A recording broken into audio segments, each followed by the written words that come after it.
Lucky with a beautiful dedication. Wednesday morning, we are together. We are presented by Cheerios. Good morning on this Jackie Robinson Day around Major League Baseball. Robert Flores, Mark DeRosa, I'm Lauren Shahabi. This day, 1947, he broke the color barrier in this game, and this game has forever been changed. I think about this all the time. He was chosen to endure all the hate so others didn't have to. Yeah, he was, you always say, right man, right time, and to think the impact that he had, and to think of the abuse that he suffered through, and to be able to perform. I mean, this isn't just a revolutionary, this is a hell of a ball player, a Hall of Fame player. We always look back at players that played before us and could they compete in today's generation. When you put on Jackie Robinson film, you know those tools play. I mean, he could play today, but I always go back to right man, the character of the man, to be able to endure what he had to endure, show up, perform. For everyone to wear 42 today is special. Really cool. Coaches, players, staff around the league will wear number 42, and we wear these Jackie Robinson pins with pride. His life and legacy will be forever. I love the game for many reasons. Jackie Robinson at the top of this watch list. The movie. Yes. Do yourself a favor. And watch the Ken Burns documentary on Jackie Robinson as well. Excellent. We love the game for many reasons. Alex Vesia has been on our hearts for months now, ever since he lost his daughter last October. So when he took the mound at Dodger Stadium and the camera panned to all the healthcare staff on Healthcare Appreciation Night, and he got to save all the wonderful men and women who helped him and his wife through the darkest days of their life. It was just really a moment in time, and those women and those men who help moms and young babies, they are doing the Lord's work. So it was beautiful, full He's circle high moment energy for them. out on that Yeah, phone. he is. He was a guy we talked about with the WBC, but because of what he went through off the field, felt like give him that time to get right, head to spring training with his family. And those men and women in that suite, they directly impacted and helped him and his wife during in the aftermath of their tragic loss. You want to talk arms? We're going to Los Angeles. Please. My goodness, on a Tuesday we can. Taking you to the City of Angels. It was the City of Arms. Boy, did we have an awesome pitcher's duel. And we're going to show you offense City of from no the hit. jump. But this was not the story. Francisco Lindor, the Mets had been trying to get some momentum going. Yeah, they are. Francisco puts his team on the board. His first homer and RBI of the year, and the Mets lead it 1-0. So the Dodgers trying to secure a series win, and Nolan McLean on the mound. 2 on, 1 out for number 5, Freddie Freeman. The ball in play, ground Best ball stuff to in the first. game, like just pure stuff. Nolan McLean. Filthy. Unbelievable. Dodgers tied up at 1 run apiece. The Mets struck first, but Yama in complete control the rest of the way. There was going to be little margin for error in this game, and he pitched like it. The command, Dave Roberts talked about the command. He's so special. And he retired the next 20 batters in a row after that first inning. 7 2/3, 4 hits, 1 run. Not to be outdone. I mean, you know what I was thinking about? He's pitched in a bunch of big spots in his young career. Nolan McLean, lights out after the first. I also thought about how, you remember when Jacob deGrom was with the Mets and they never scored for him? We thought the same thing. I hope that's not the same fate for Nolan McLean. The Mets pursued Kyle Tucker last winter. They got him, and he won him a ball game. Bottom of the 8th, RBI single, 1-run scores. And the Dodgers lead 2-1, and that was your final on Tuesday night. The arms were the story, D-Row. Dave Roberts said on Yamamoto, his misses were near misses. They were so close. And how outstanding was Nolan McLean? 2 pitchers who are able to manipulate the baseball like few can, really. That's the story, Lauren. I mean, to be completely honest, we're going to dive in on both of them. McLean has like wiffle ball type properties to what he's doing with the baseball. No one gets their sweeper and breaking ball to dive off the table like he does. And then Yamamoto doesn't get enough love for being a selfless teammate, what he did in the postseason, and then to watch him check off boxes. He never misses over the heart of the plate. He's not afraid to come in on righties. He could throw any pitch, any count. And then Dave Roberts had a decision to make in the 8th inning.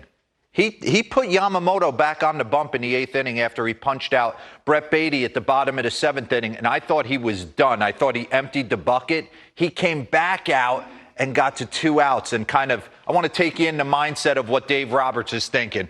But let's start with Nolan McLean, because he was fantastic again.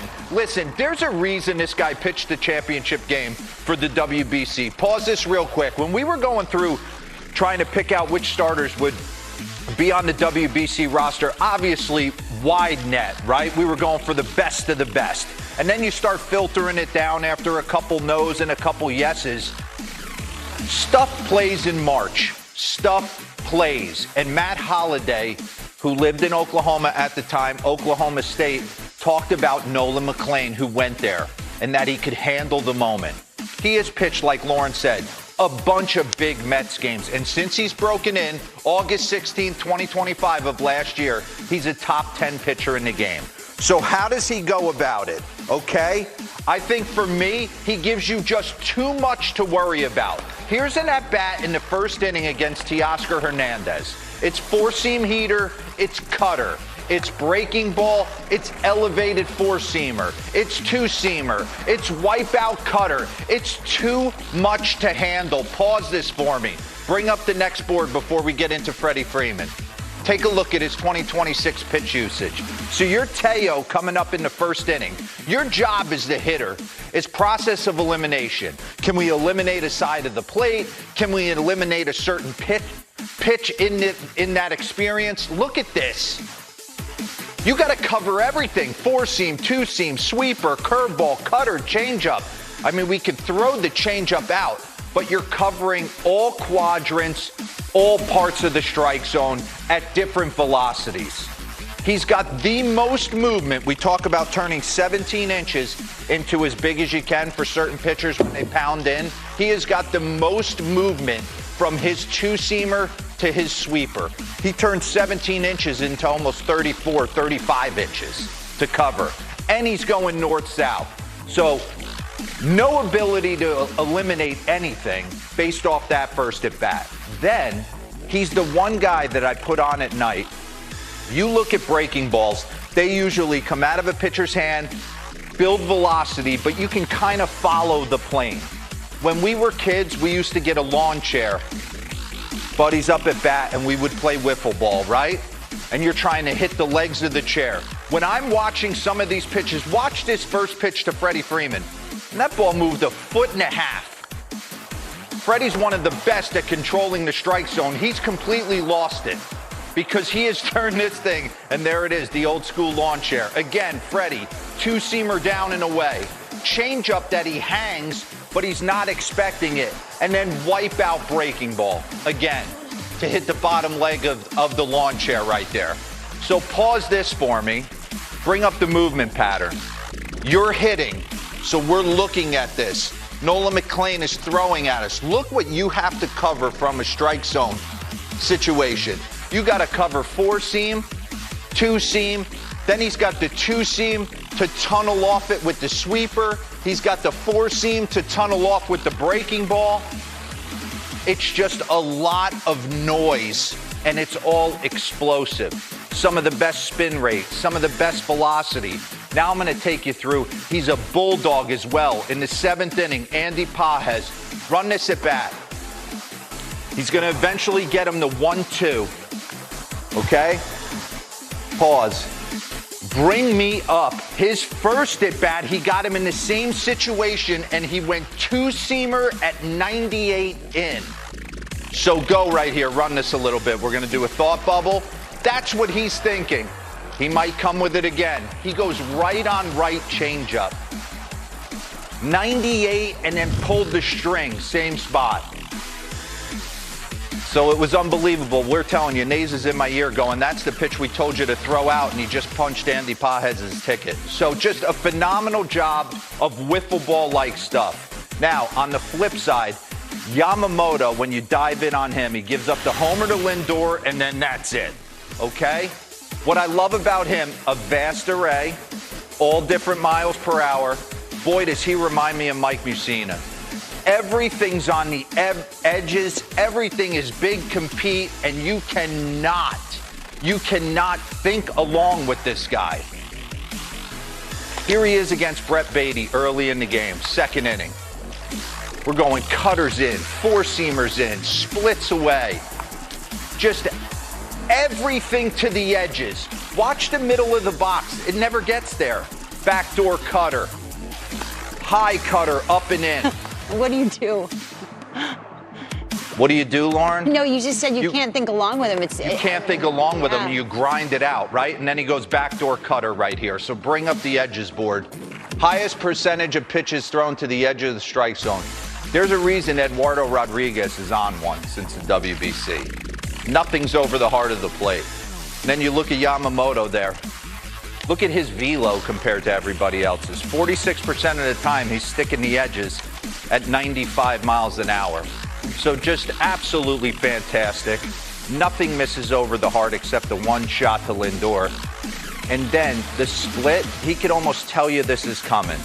We're going to get into Mason Miller a little bit later. The ability to throw it any count. I can throw it 0-0. I can put you away with it. There it is right there. 1-1 game, top third. Then he busts him up and in. Split again. Now he can miss over the heart of the plate with a split and lock him up. He's got him dancing.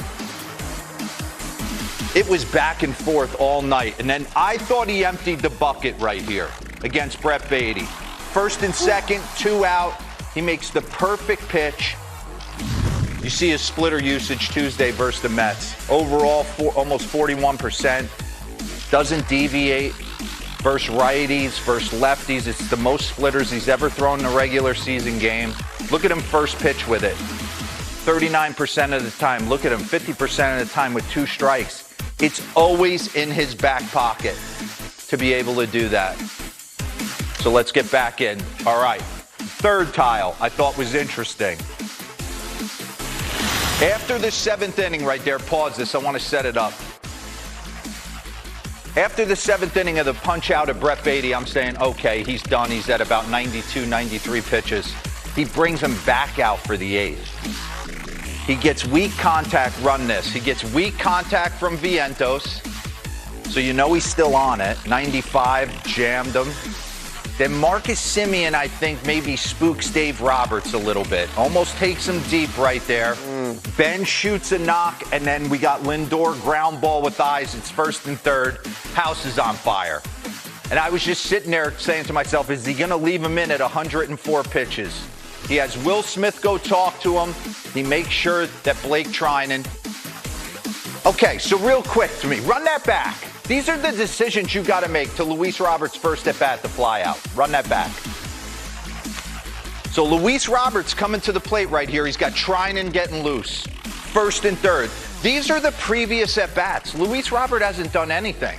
So it's a matter of, do you leave Yamamoto in, who's been an absolute bear at 104 pitches? When he's been so good for you, Dave Roberts has got a lot of trust, a lot of belief in Blake Treinen. Goes and gets him for Blake Treinen. Blake Treinen's able to come in. I was sitting there last night saying to myself, I don't think Yamamoto even goes out on the mound for the 8th inning if I'm sitting in that dugout. Dave put him back out there, and then he still always believes Blake Treinen. He hasn't given up on him. He was awesome for him in some of his World Series runs. Last year he struggled a little bit, and then tip of the cap, Edwin Diaz's velo's down. Isn't it nice to have a guy like Alex Vesia who can kind of Swiss Army knife, get it done with some of the best induced vertical break in the game? Wow. Clay Holmes, Shohei Ohtani. That's the pitching matchup at Dodger Stadium tonight. All right, let's go to the D.